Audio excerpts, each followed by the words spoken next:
आज आपण बनवणार आहोत इथे प्रोटीनयुक्त असा डोसा। त्यासाठी 2 वाट्या तांदूळ, 1 वाटी अख्खे मूग घेतलेले आहेत हिरवे। सोबतच या मिश्रणामध्ये अर्धी वाटी उडीद डाळ, अर्धी वाटी मसूर डाळ, सोबतच अर्धी वाटी इथे हरभरे मिक्स करून घ्यायचे आहे। सर्व मिश्रण आपल्याला स्वच्छ धुवून घ्यायचे आहे आणि धुवून घेतलेल्या मिश्रणामध्ये पाणी ॲड करून 7 ते 8 तास भिजवत ठेवायचे आहे। भिजत ठेवल्यानंतर हे मिश्रण छान फुललेलं आहे, पाण्यामध्ये तुम्हाला दिसत आहे। आता आपण याला मिक्सरमधून बारीक असं वाटून घेऊया। ज्या पद्धतीने आपण नॉर्मल डोशासाठी पीठ बनवतो त्या पद्धतीने इथे आपल्याला हे मिश्रण वाटून घ्यायचं आहे। सर्व मिश्रण माझं वाटून तयार झालेलं आहे। आता या मिश्रणामध्ये आपल्याला आले, लसूण आणि हिरवी मिरचीची पेस्ट, फाईन अशी बारीक पेस्ट बनवायची आहे। ती इथे मिक्स करून घ्यायची आहे। टेस्टी असा डोसा बनतो आपला, त्यासाठी ही पेस्ट मी इथे ॲड करून घेणार आहे। हे पीठ फर्मेट करायची गरज नाही आहे, डायरेक्ट याचे आपण डोसे बनवू शकतो। हे मिश्रण मी इथे ॲड करून घेतलेलं आहे। सोबत चवीनुसार मीठ मिक्स करून घ्यायचं आहे।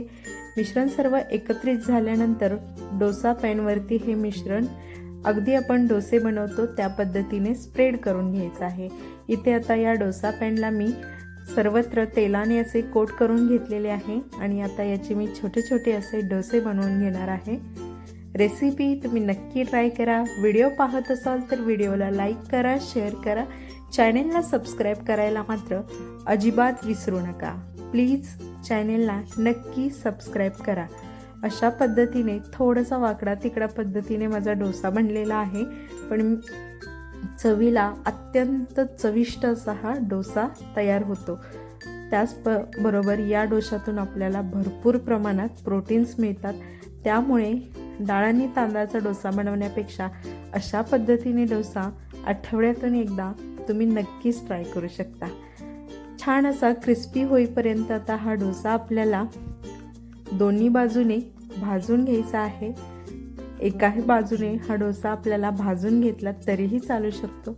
मला दोन्ही बाजूने आवडतो, त्यामुळे मी दोन्ही बाजूने हा डोसा भाजून घेणार आहे आणि आपली ही डिश खायला तयार होते। इझी असा हा ब्रेकफास्ट आहे, सोबतच हेल्दी आहे।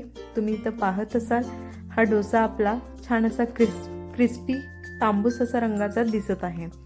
याला आपण खोबऱ्याच्या चटणीसोबत, टोमॅटो सॉससोबत, ग्रीन चटणीसोबत सुद्धा खाऊ शकतो। इथे मी या डोशासोबत खाण्यासाठी खोबऱ्याची चटणी बनवून घेतलेली आहे आणि खोबऱ्याच्या चटणीसोबत खायला अत्यंत चांगला आणि चविष्ट असा हा डोसा आहे। तर तुम्ही ही रेसिपी नक्की ट्राय करा। बटाट्याची भाजी सुद्धा या डोशासोबत छान अगदी टेस्टी लागू शकते। हवी असेल तर तुम्ही ती सुद्धा बनवू शकता। डोसेची डिश इथं आपली प्रोटीनयुक्त तयार झालेली आहे।